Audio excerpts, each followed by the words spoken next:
கத்திரிக்காய் சாதம் வாங்கி பாத்துன்னு சொல்லுவாங்க. அதுக்கு வந்துட்டு பொடி பண்ணுறதுக்கான தேவையான பொருள் மிளகு, சீரகம், மிளகு, சீரகம், தனியா, வரமிளகா, உளுத்தம்பருப்பு, கடலைப்பருப்பு, ஏலக்காய் ஒன்று, கிராம்பு ஒன்று. இப்போ இதெல்லாம் கொஞ்சமாக எண்ணெய் போட்டிருக்கேன், அதில் ஃப்ரை பண்ணிக்கலாம்.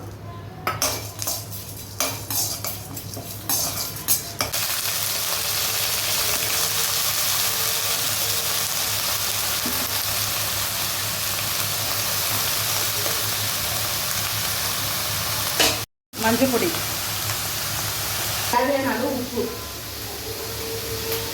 இன்னைக்கு என்ன லஞ்ச்? இது அவ்வளோதானா? இதுக்கு தொட்டுக்க அவ்வளோ இருக்குது. முட்டை பொடி மாஸ்.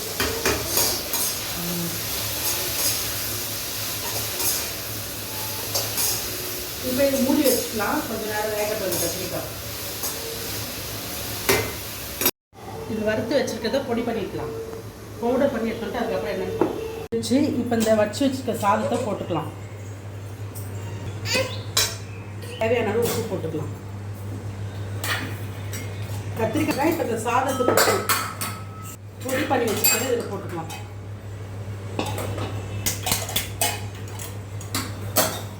தாளிக்கலாம். தாளிச்சுட்டு அதுக்கப்புறம் முன்னாடியே தாளிக்கலாம். தாளிச்சதுக்கப்புறமா கத்திரிக்காய் எல்லாம் போட்டு வதக்கி அதுக்கும் பண்ணலாம். இது மேலே தாளித்து கொட்டினா சாப்பிடும்போது ஒரு கிறிஸ்பாக இருக்கும்.